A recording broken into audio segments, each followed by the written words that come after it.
El Museo Internacional del Barroco fue diseñado por el arquitecto japonés y premio Pritzker 2013, Toyo Ito.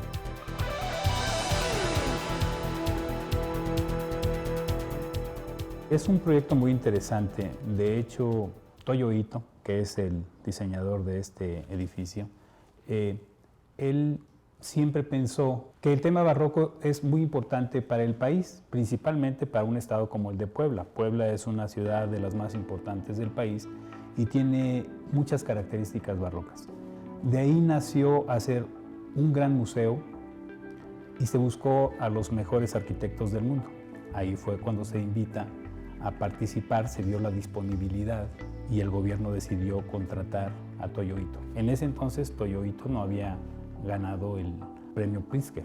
Cuando el proyecto empezó todavía no tenía este reconocimiento, creo que ese es un golpe de suerte, ¿no? para todo el equipo.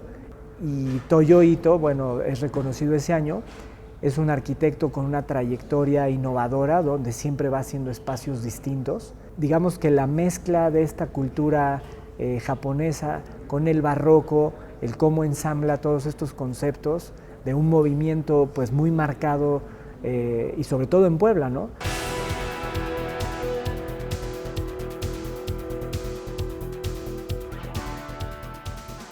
Fue inaugurado el 1 de febrero del 2016 por el gobernador de Puebla, Rafael Moreno Valle Rosas, en una zona denominada Angelópolis. Ubicado aproximadamente a 7 kilómetros del centro de la ciudad, el acceso al lugar puede hacerse por medio de automóviles, autobuses del sistema de transporte público o bien el circuito de ciclovías que conecta el museo con otros parques y espacios públicos.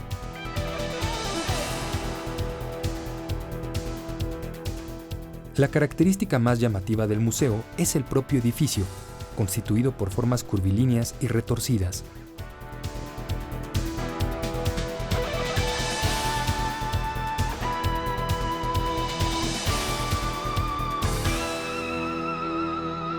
Toyo Ito, cuando pensó este museo, lo ha señalado en varias ocasiones, le interesa mucho principalmente romper la rigidez, que eso significa lo barroco. Lo barroco nace después del Renacimiento, que era estar en contra de las estructuras rígidas. De ahí la forma curveada de sus muros. Quería que hubiera mucha fluidez. El otro ingrediente principal fue la luz, que todos sus muros tuvieran diferentes formas de recibir la luz, tanto en el amanecer, en el atardecer, en las diferentes temporadas del año. Y finalmente su entorno con la naturaleza. Está enmarcado este museo en un gran parque ecológico en Puebla. Los edificios son unos muros que miden 25 metros de longitud, pero terminan en unos conos. Y los conos son figuras que no se pueden repetir, cada sección del cono es diferente. Y eso es lo que lo hacía muy interesante. El proyecto tiene 32 conos distintos. Eso implicaba 32 moldes diferentes, que al final resuelve todo el proyecto en 702 piezas distintas, algo que nunca habíamos hecho aquí. Es una obra monumental, blanca, concreto blanco, no hay nada de pintura, y fue hecha con diferentes estructuras. Cada uno de los muros, son 55 muros, están formados por 700 tabletas. Las tabletas las vemos físicamente, son el rayado que lleva por fuera.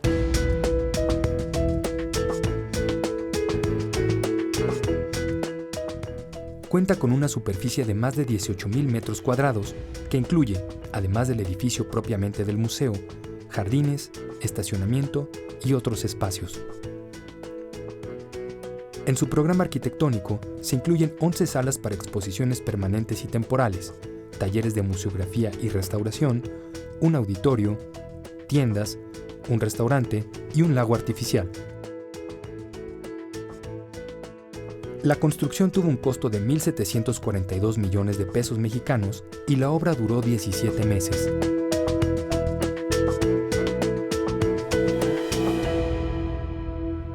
Nuestro trabajo abarcó 12 meses, pero el trabajo en obra, o sea, ensamblar el edificio, se hizo en 27 semanas, que es algo, la verdad es que nunca habíamos hecho una locura así. El elemento fundamental es cómo es el procedimiento constructivo que se implementó y el tiempo récord en que se construyó. Nos decía Toyo Ito que él lleva un proyecto que lleva más de 5 y que muy probablemente se tarde hasta 10 años. Cuando él vio lo que pudimos hacer aquí en México, quedó maravillado. Dice, muchas veces estos sueños se quedan en maqueta por años y ya nadie termina de verlos. Él le dio mucho gusto ver el museo concluido. Fue un gran reto y se logró.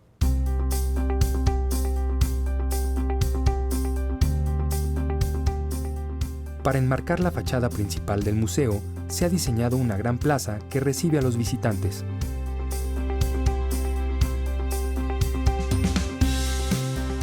El museo empieza en una gran plaza, en una gran explanada, que permite la convivencia tanto afuera del museo como adentro.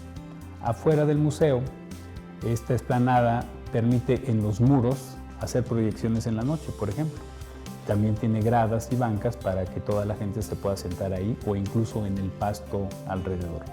Está también conformado por una serie de espejos de agua que van cayendo hacia el lago exterior que está en la parte trasera del museo. Entonces es un museo con movimiento porque esta agua va bajando de un nivel a otro hasta llegar al lago principal. El lago también fue construido, es profeso para este museo.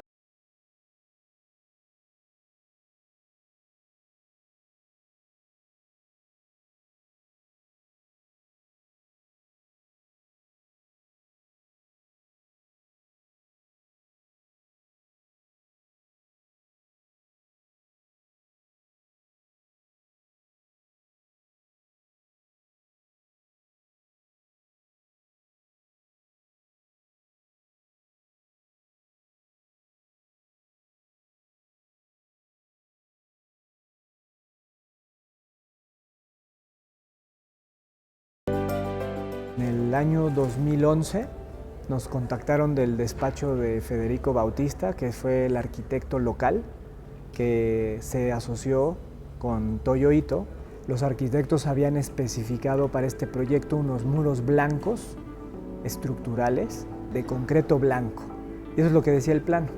Pero bueno, del letrerito que dice concreto blanco a poderlo construir, hay un universo de estudios y análisis. Y a lo que nos dimos a la tarea es cómo hacer en partes piezas transportables que pudiéramos llevar a la obra en un tiempo determinado y a un costo determinado, porque el proyecto evidentemente tenía un presupuesto, y lo que nosotros hicimos fue aprovechar la inercia de 40 años de experiencia haciendo elementos de concreto de diferentes colores, y que finalmente en esta ocasión esos elementos además iban a ser la estructura del edificio. Entonces mezclamos esas dos cosas y ese es el resultado y el proceso constructivo que propusimos para el proyecto. Todas estas tabletas fueron prefabricadas, es decir, se construyeron en una fábrica, se transportaron y se empezaron a colocar. La mayoría de estos muros les llamamos muros sándwich porque tienen espacio hueco que después se rellenaba con concreto y eso le daba la rigidez a los muros. Cada muro, vemos, tiene curvas y están inclinados hasta 17 grados, lo cual complica bastante su ejecución. Se analizaron varias formas de construirlo, desde construirlo en sitio con moldes de acero, hasta llegar a la conclusión final que era mejor construirlos con elementos semi-prefabricados, porque en realidad la prefabricación es cuando los haces en planta y vienes y los colocas. En este caso, se hace en planta una parte, se coloca en el sitio y se termina en el sitio. Lo que estamos haciendo aquí es un sistema de losas prefabricadas a base de esferas. Con estas nosotros logramos aligerar las losas y los componentes básicos de nuestro sistema son 3, que es el concreto, la esfera de plástico y el acero. Este sistema de losas es originario de Dinamarca. Dentro de las bondades como tal, como un sistema estructural, es que no requieres un gran peralte, tampoco necesitas traves para este sistema y lo podemos ver es con lo que está construida nuestra propia planta. La mayoría de las piezas son piezas planas, son piezas de 3 metros de ancho todas, por 18 metros de altura y en ocasiones llegan a tener hasta 28 metros de altura. De esas piezas, la gran mayoría tienen un peso aproximado de 15 toneladas, pero llega a haber piezas de 40 toneladas. En ambos casos son exceso de peso. Para esto hay que tramitar un permiso en la Secretaría de Comunicaciones y Transportes y tenerlo a tiempo el permiso, porque sale tu tráiler, lo agarra el federal y no te da permiso y se va al corralón y atrasa la obra. En este caso tenemos una capacidad de carga muy elevada, que son 2 toneladas en 1 metro cuadrado, es decir, en un área de 1 metro por 1 metro tienes una capacidad de carga de 2 toneladas. A la vez, al no tener traves, el sistema con un grosor relativamente pequeño, y esto nos permite tener algunos beneficios, como el hecho de que en una excavación para estacionamientos, en la misma excavación que tú haces para 5 niveles de estacionamiento, al no usar traves, te entra un nivel más. Las salas del museo son espacios conformados por 4 muros que quedamos que miden 25 por 25 metros. Es un claro muy grande que está soportado por un sistema de losa que nosotros fabricamos, que se llama Bubble Deck, que funciona a partir de esferas de PET, que es plástico reciclado, con lo cual lo aligeramos y digamos estamos incorporando basura a un proceso constructivo, lo que le da un toque digamos sustentable, porque consumimos muchas toneladas de basura que transformamos en estas esferas. Quiere decir que de todos los basureros nosotros sacamos de ahí el polietileno de alta densidad, como son los botes de leche, como son los botes de detergente, los molemos y fabricamos estas esferas. Por eso hay diferentes colores en las esferas, porque esto fue de algún material que tenía ese color. Por ejemplo, esta esfera, que es una esfera para una losa de 28 centímetros de espesor, pesa 180 gramos. Son muy ligeras, son huecas. Y la idea es que este espacio que ocupa la esfera es un espacio que dejas de usar concreto. La geometría de la esfera es una geometría perfectamente estable, y eso nos crea una especie como de estalactita y estalagmita cuando nosotros colamos la capa de compresión en el sistema que une todo el concreto superior con la parte inferior. Para que te des una idea, un estacionamiento requiere nada más 350 kilos por metro cuadrado.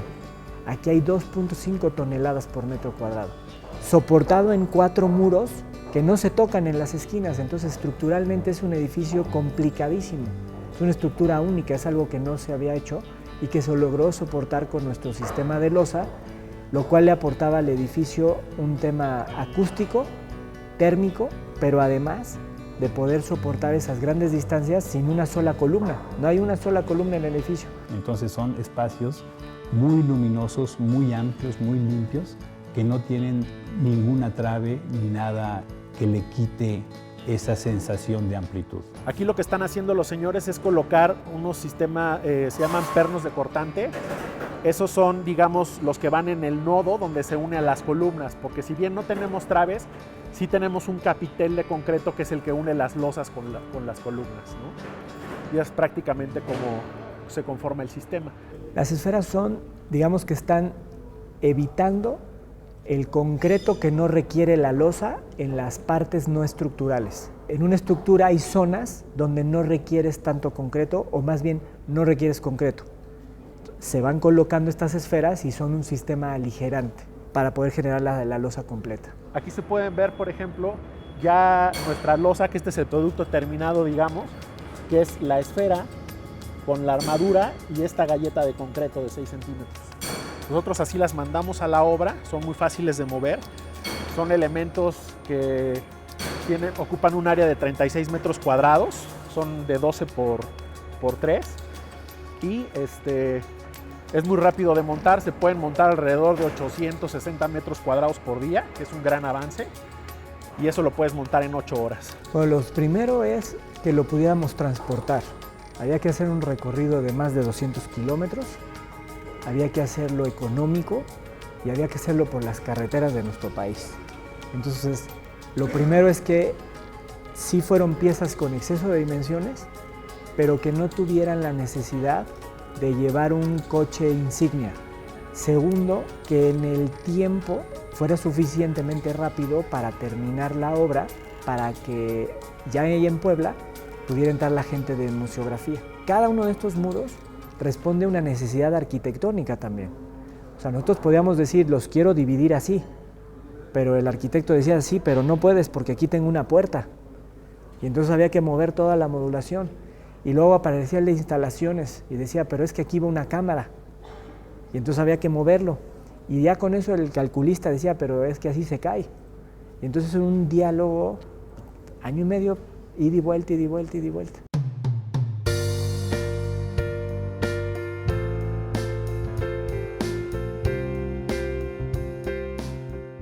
Como parte de la estrategia estructural, y a pesar de ser un edificio que se extiende horizontalmente, el museo se compone de un único volumen totalmente rígido, lo cual ayuda mucho a la resistencia contra los terremotos. La cimentación se construyó a modo de zapata corrida y adapta su profundidad según los requerimientos de los espacios exteriores.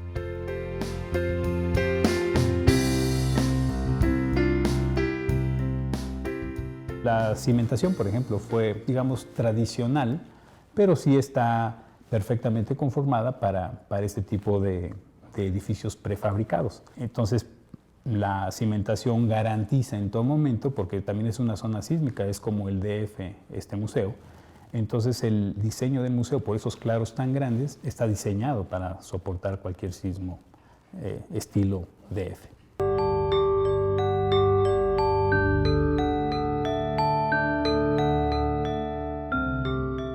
En palabras del propio Toyo Ito, el proyecto del Museo Internacional del Barroco quiere expresar cómo la naturaleza y el medio ambiente que rodea al sitio pueden fundirse con el edificio, provocando un fuerte dinamismo entre ellos.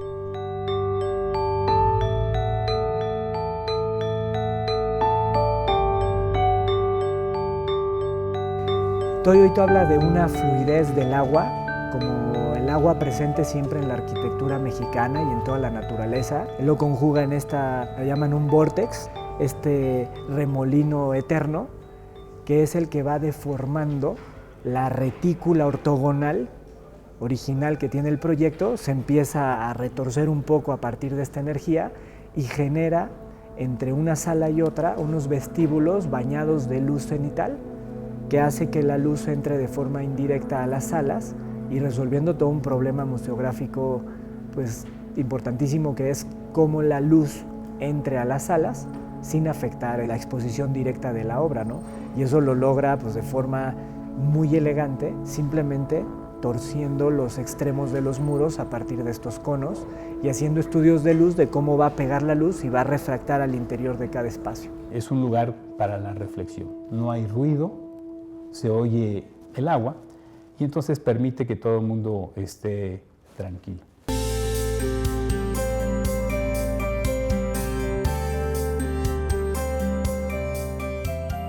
En la planta baja se distribuyen las funciones relacionadas con el espacio expositivo. Entrando al edificio, nos encontramos con el vestíbulo de entrada, donde están las taquillas, el guardabultos, la tienda y un punto de información.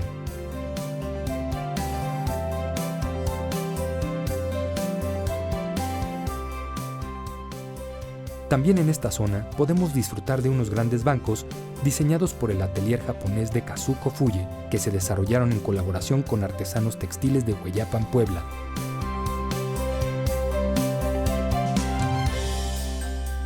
Estas salas temporales son 3 grandes salas de 400 metros cada una que permite hacer exhibiciones de 400 metros, de 800 metros cuadrados o de 1200. Tiene esa ventaja de crecer o de reducirse en función de lo que se vaya a exhibir. Tuvimos la exposición de la Nao de la China y fue una exposición maravillosa que necesitó de los 3 espacios. Y así sucesivamente, las exposiciones temporales regularmente duran de 6 meses a 1 año y se trae una nueva exposición para que el museo siga vivo. Después vienen todas las salas permanentes, son obras que se exhiben la mayor parte del tiempo. Entre cada una de las salas, el visitante se va guiando por su propio instinto, es decir, la iluminación llega a unos cubos, que es donde termina una sala y donde empieza la otra. Esto es parte de la estrategia de diseño que hizo Toyo Ito.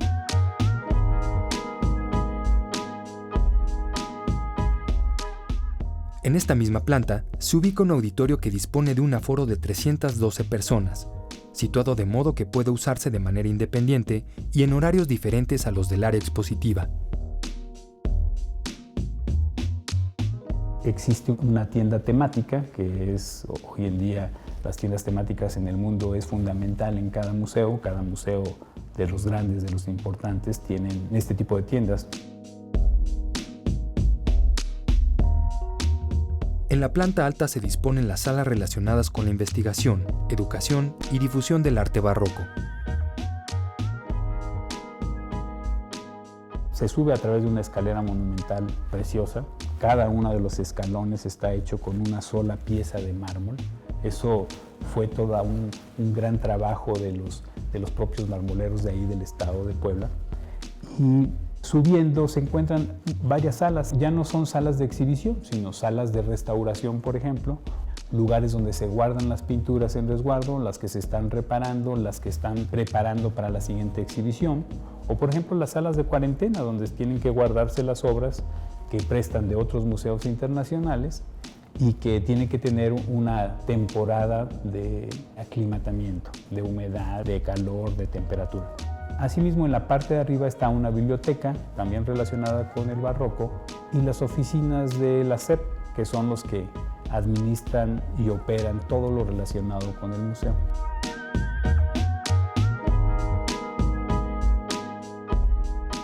También en esta planta se encuentran el Salón Internacional del Barroco para organizar simposios y el restaurante. Es un restaurante de los mejores en cuanto a su diseño. Cada uno de los muebles y su barra, por ejemplo, es una barra que pesa más de 12 toneladas. Es una barra preciosa. Y también da servicio de cafetería afuera. Entonces la gente no solo puede ir a visitar el museo, puede comer en el museo o puede tomar un snack fuera del museo enfrente de este restaurante. Tiene un gran balcón, el balcón asoma al parque, es una vista preciosa, y también al lago que está abajo.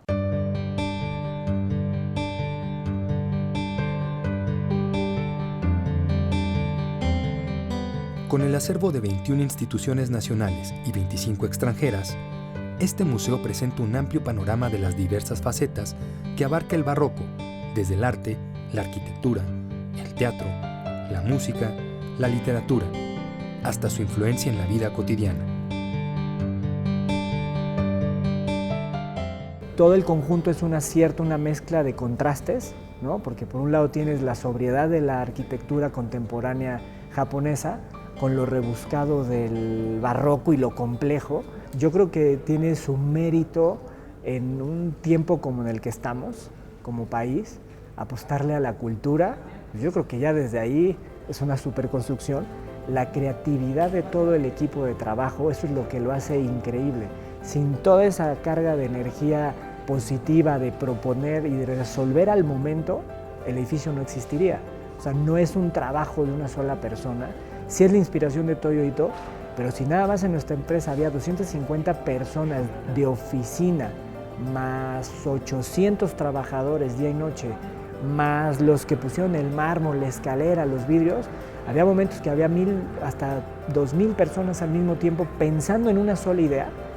Pues eso es lo que lo hace una superconstrucción, o sea, tanta coordinación en tan poco tiempo, eso es lo que lo vuelve una superconstrucción, las personas que lo lograron. Sin duda, hablar de nuestro museo como una superconstrucción, sin duda se debe a muchos factores. Uno es el primer museo internacional que hay en México. Eso de entrada es todo un hito.